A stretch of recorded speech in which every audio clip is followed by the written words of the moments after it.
البدع والأهواء، أهل البدع العقائدية وأهل البدع السياسية. أنا أقول بيننا وبينكم السلف، بيننا وبينكم الكتب، كان فيقول البدع بيننا وبينكم. Bismillahirrahmanirrahim. Alhamdulillah wassalatu wassalamu ala Rasulillah wa ala alihi wa sahbihi wa man wala, amma ba'd. Sebelum kita lanjutkan bacaan yang baru barakallahu fikum, yaitu mengenai lawan daripada al-masalih, yaitu al-mafasid. Sebagaimana sudah kita jelaskan mengenai al-masalih, apabila bertabrakan antara dua maslahah, dua manfaat atau dua kebaikan dan tidak bisa dilakukan dalam satu waktu, maka dahulukan manfaat yang lebih tinggi atau dahulukan maslahah yang lebih besar daripada yang di bawahnya. Ini nanti pembahasannya mengenai apa? Mengenai lawan daripada masalih. Kalau seandainya antum terpaksa harus melakukan dua mafsadah, dua kerusakan, dipaksa. Padahal salah satu di antara dua kerusakan tersebut ada yang parah, ada yang ringan. Mana yang didahulukan? Kita melakukan kerusakan yang lebih besar atau yang ringan? Yang ringan. Itu lawan daripada yang akan kita sebutkan nanti barakallahu fikum. Na'am.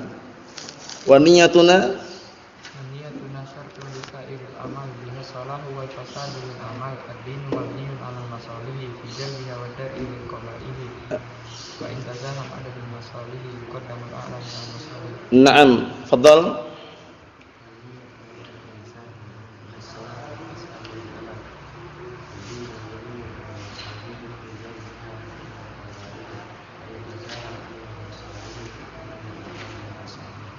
نعم تفضل.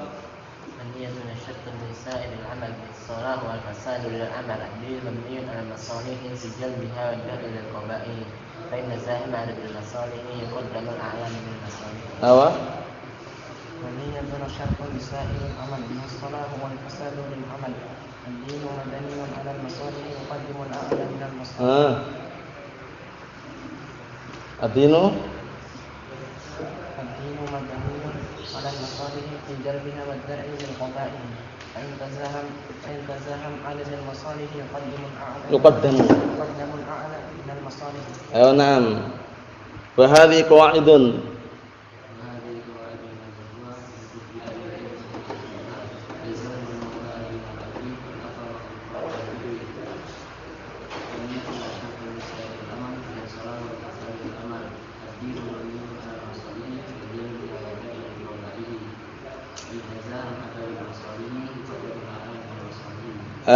antum. Alhamdulillah.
Na'am. I'lam.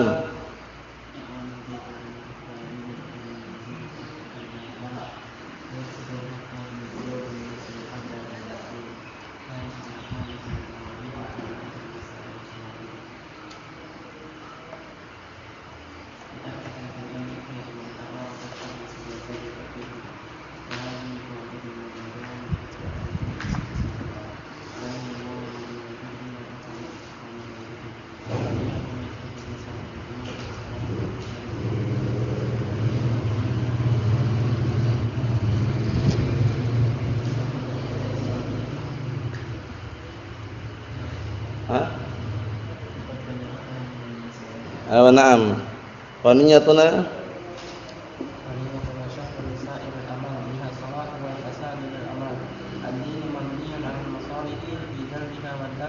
القبائل فإن تزاحم عدد المصالح قدم الأعلى من المصالح Apa?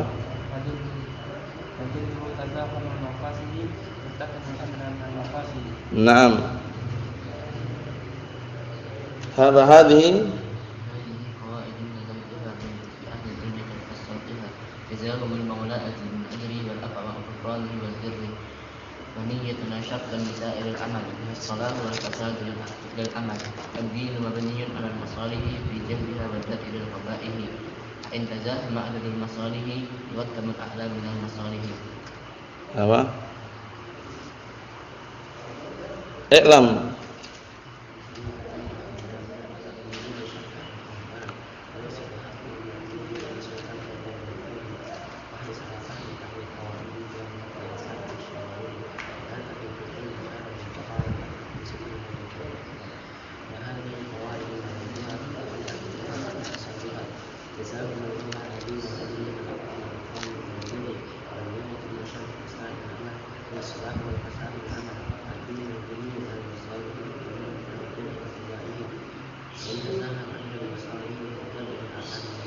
Na'am barakallahu fikum. Kita lanjutkan bacaan yang selanjutnya. Qala al-mu'allifu asbahullah, perhatikan baik-baik, tazahumul mafasid. Bertumpuknya kerusakan-kerusakan. Jadi kalau ada kerusakan-kerusakan antum dipaksa harus melakukannya, pilihlah yang paling rendah kerusakannya. Jangan milih yang paling lebar, paling luas kerusakannya, paling parah kerusakannya, tapi pilihlah yang paling rendah. Ini kalau apa? Kalau dipaksa. Tapi kalau nggak dipaksa nggak perlu milih, dua-duanya kerusakan, jangan dilakukan. Ini posisinya kalau terpaksa, dipaksa. Kamu sekarang harus mau tidak mau minum darah. Ada dua pilihan, satunya darah babi, satunya darah ayam. Paham ya? Bisa dikatakan dua-duanya haram. Darah ya, sama-sama haramnya darah ya. Cuman di situ kan kalau ayam secara zatnya kan halal. Cuman darahnya haraman itu. Pilih darah ayam atau darah babi? Darah ayam. Ini kalau seandainya contoh saja ya. Ada lagi contoh yang banyak sekali nanti akan kita sebutkan pembahasannya. Qala al-Imam As-Sa'di rahmatullah alaih wa didduhu tazahumul mafasidi yurtakabul adna minal mafasidi. Dan lawan daripada masalih, lawan daripada bertumpuknya suatu kebaikan atau beberapa kebaikan adalah apa? Bertumpuknya kerusakan-kerusakan, tapi dalam keadaan dipaksa.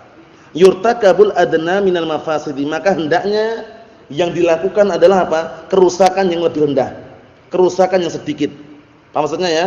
Jangan antum malah memilih kerusakan yang banyak dan lebar, luas. Jangan. Pilihlah yang paling rendah. Kita lihat dulu. Qala al-Imam As-Sa'di rahmatullah alaih, al-mafasidu imma muharramatun aw makruhatun. Perhatikan. Perkara-perkara yang rusak atau kerusakan-kerusakan itu imma jenisnya adalah perkara yang diharamkan atau jenisnya perkara yang dimakruhkan. Kama annal masalihah, sebagaimana masalih itu manfaat-manfaat atau kebaikan-kebaikan imma wajibatun, imma bentuknya adalah suatu kewajiban, atau mustahabbatun, atau bentuknya adalah suatu perkara yang disunnahkan.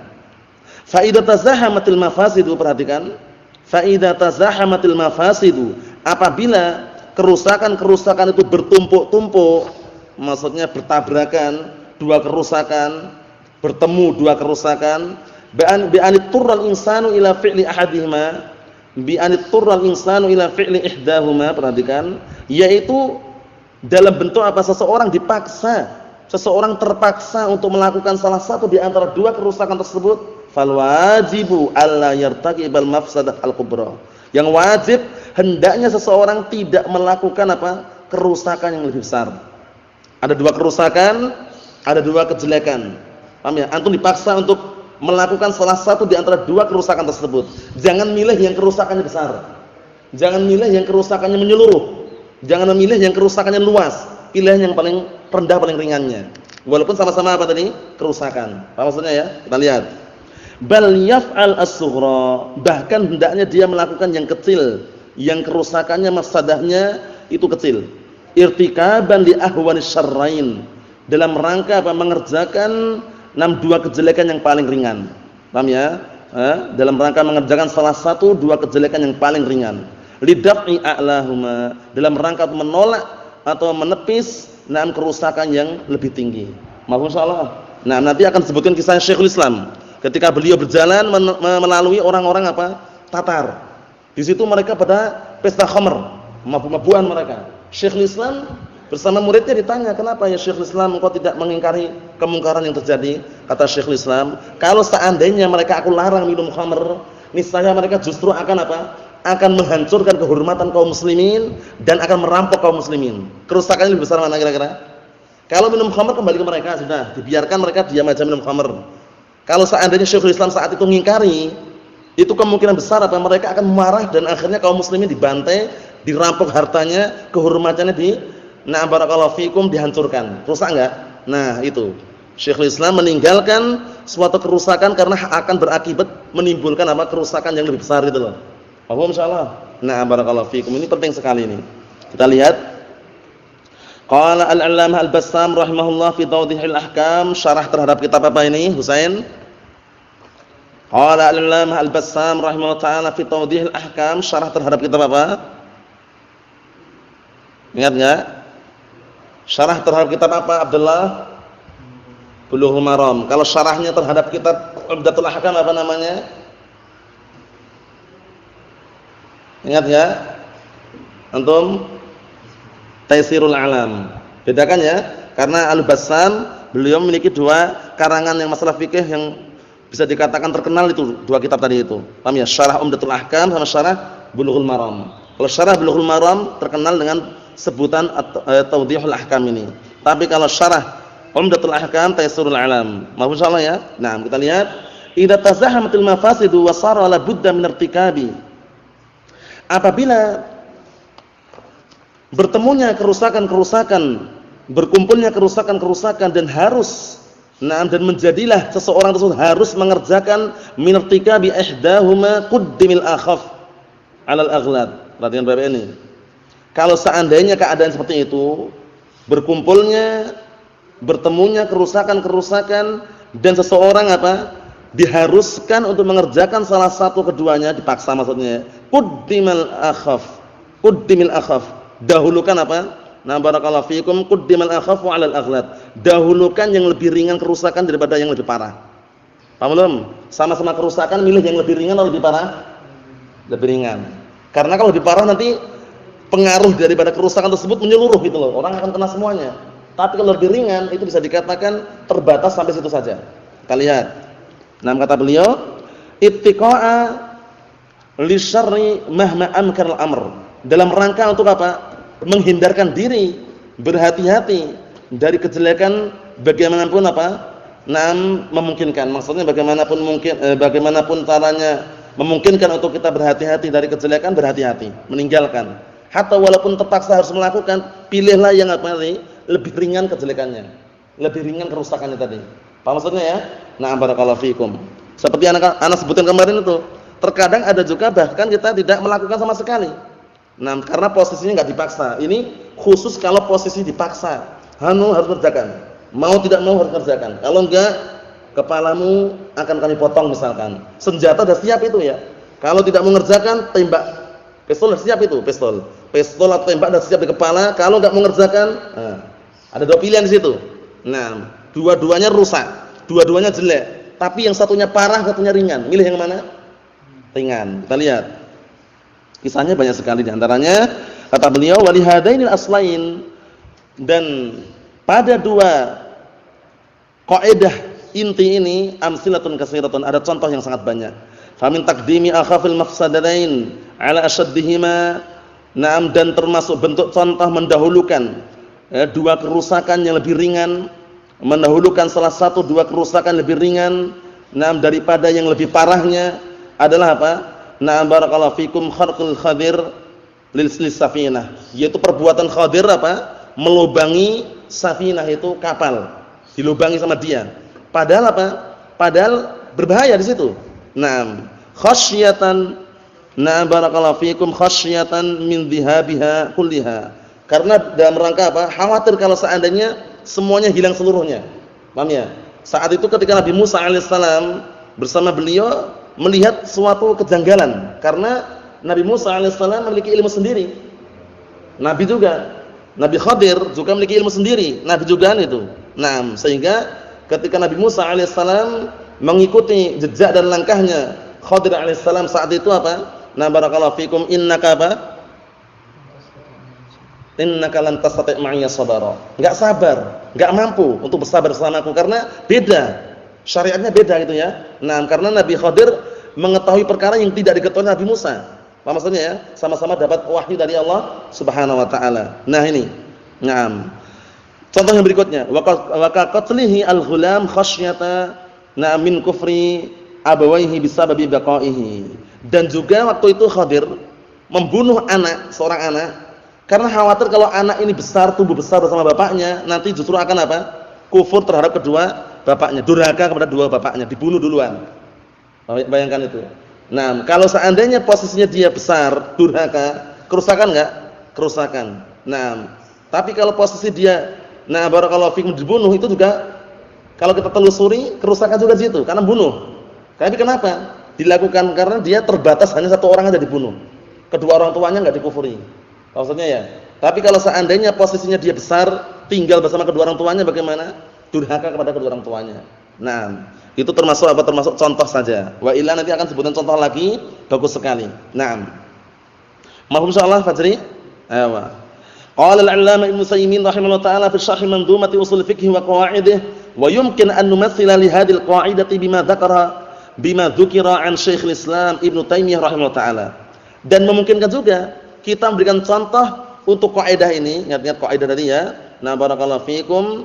Naam, wajaba irtikabu al-adna minal mafasid 'inda tazahum. Ya kan itu kaidahnya kan? Naam, wajaba irtikabu al-adna minal mafasid 'inda at-tazahum. Wajibnya melakukan barakallahu fikum kerusakan yang lebih rendah ketika bertemu atau berkumpul dua kerusakan atau lebih tadi itu. Dan tidak bisa kita meninggalkan dua-duanya. Harus milih yang paling rendah. Nah, barakallahu fikum. Mahfum salah nih ya? Ayo. Nah, kita lihat nanti karena pembahasan ini panjang lebar, cuman beliau sebutkan contohnya beberapa contoh saja. Kata beliau, dan memungkinkan untuk kita berikan contoh untuk kaidah ini sebagaimana yang disebutkan tentang Syekhul Islam Ibnu Taimiyah rahimahullah taala annahu marra biqaumin minat tatar ini. Bahwasanya beliau suatu ketika berjalan melewati sekelompok kaum dari kalangan kaum Tatar. Kanu yashrabunal khamr. Dahulu kaum Tatar itu terkenal mereka jahat sekali ya. Nah, barakallahu fikum, pasukan yang jahat, bengis. Nah, dahulu ketika Syekhul Islam melewati mereka dalam keadaan mereka minum khamr. Walam yanhahum an syurbil khamr, tapi Syekhul Islam enggak melarang mereka.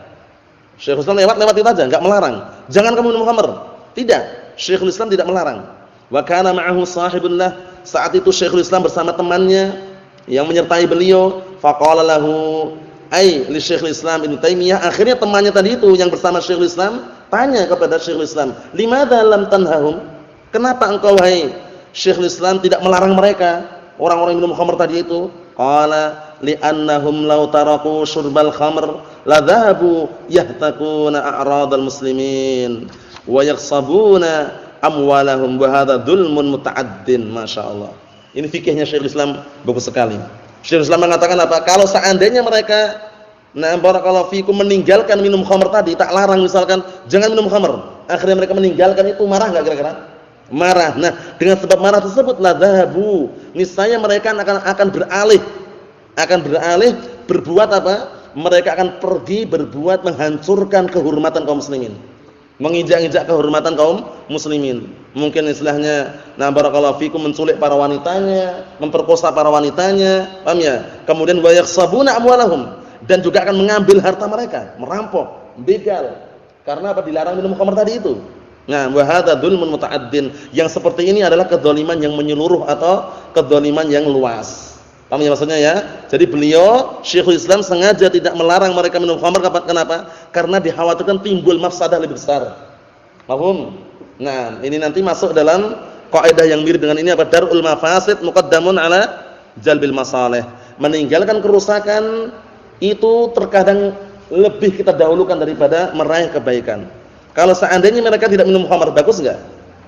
Bagus enggak? Bagus. Tapi kenapa kok kita tinggalkan? Karena kalau kita larang, justru akan menimbulkan kerusakan lebih besar gitu loh. Mahfum insyaallah ya? Nah, barakallahu fikum seperti itu. Ini bagus sekali contohnya. Wa ya a'dhamu minadz dzulmil al-qasir al-hasil bisyurbil khamr. Yang mana kedzaliman yang menyeluruh ini lebih besar dibanding kedzaliman yang terbatas yang apa? Yang dihasilkan dari minum khamr tadi.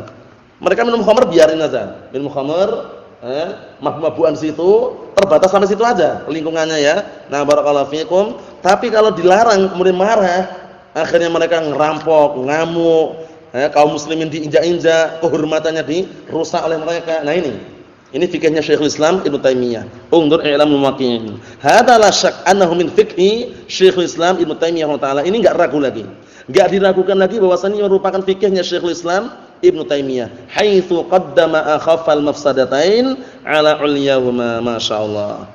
Dari sisi mana fikihnya beliau? Dari sisi beliau mendahulukan mendahulukan dua kerusakan, mendahulukan salah satu dari dua kerusakan yang paling ringannya. Paham ya? Maksudnya mendahulukan yang lebih ringannya daripada kerusakan yang ada tersebut, daripada yang lebih tinggi. Maksudnya bagaimana? Maksudnya beliau lebih mengedepankan kerusakan yang ringan daripada kerusakan yang lebih tinggi. Paham? Paham belum? Nah, sekarang antum misalkan dipaksa sodorkan di hadapan antum. Paham ya? Nah, barakallahu fikum, dua sate. Paham ya? Satunya sate babi, satu sate anjing. Sama-sama haram dua-duanya. Paksa antum, milih sate mana? Nah, sama-sama haramnya, babi juga haram. Ringan. Allah Ustaz. Milih mana antum kira-kira? Milih mana kira-kira antum Abdullah? Sate babi sama sate anjing. Wah, paksa, harus makan kalau enggak awas. Ini pistol dari setiap kepala ini. Pelurunya dari situ ya, dari kokang itu istilahnya ya. Nah, milih mana? Sate babi atau sate anjing? Paksa ini. Apa? Lebih ringan anjing. Allah pernah makan juga ya. Antum milih mana Abdullah?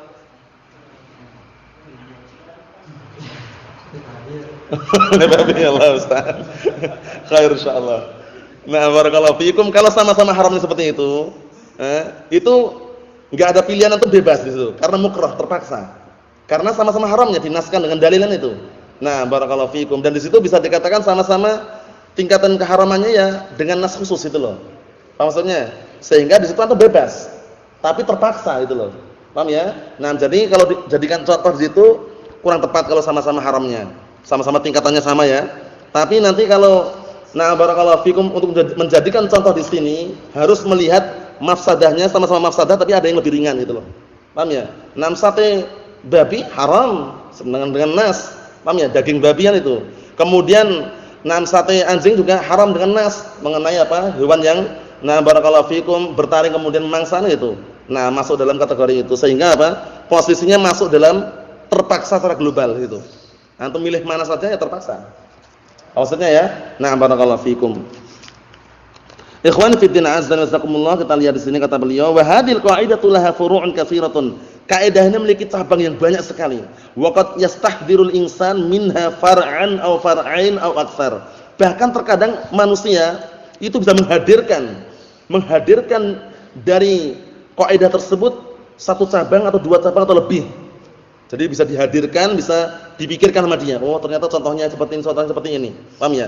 Walakin idza akhadhaha ala annaha qa'idatun mundabitatun fa innahu yantafi' biha bila syak. Akan tetapi kalau seandainya dia mengambil satu kaidah ini sebagai kaidah yang pasti dan akurat, kaidah tertentu, maka sungguh tidak diragukan lagi bermanfaat baginya. Jadi ingatkan kaidahnya ya. Nah, barakallahu fikum, wajaba irtikabi al-adna minal mafasid inda tazahum. Paham itu ya? Wajibnya melakukan salah satu di antara kerusakan tersebut yang paling ringannya ketika bertumpuk atau bertemu dan tidak bisa meninggalkan dua-duanya. Paham ya? Sekarang kalau di depan antum, barakallahu fikum, ada anak kecil, kemudian ada kucing. Antum naik motor nih. Wah, naik motor, kira-kira bagaimana? Antum nabrak yang mana? Kalau enggak dipaksa kok ini. Enggak dipaksa ini antum. Kalau enggak dipaksa nabrak yang mana? Kucing. Enggak boleh. Kalau enggak dipaksa jangan nabrak dua-duanya. Ini posisinya kaidahnya kalau dipaksa. Jadi antum jangan keliru nerapkan nanti. Wah, ini udah pernah belajar usul fikih atau qawaid fikih, katanya kalau ada dua pilihan nabrak kucingnya. Dilihat dulu dipaksa apa enggak? Antum enggak dipaksa ini. Di depan antum ada kucing, ada anak kecil main gitu. Antum nabrak yang mana kira-kira? Kalau enggak dipaksa? Menghindar. Kalau dipaksa baru milih. Milih yang mana kira-kira? Nabrak kucing juga mafsadah. Paham ya? Nabrak anak kecil juga mafsadah. Tapi kalau anak kecil kan bisa dikatakan manusia, bernyawa dan juga berakal gitu loh. Tapi kalau kucing kan hewan. Nah, di situ antum nabrak yang mana kalau dipaksa? Harus nabrak. Kalau enggak nabrak tak bunuh misalkan. Kucing. Itu baru cocok itu contohnya karena di situ apa mafsadahnya lebih ringan gitu. Maksud salah ya? Nah, jadi perlu diperhatikan baik-baik. Kalau enggak dipaksa jangan milih. Jangan milih. Nah, barakallahu fikum, Allahu musta'an. Adapun yang berikutnya insyaallah pada pertemuan yang akan datang biidznillah subhanahu wa taala walhamdulillahirabbil alamin.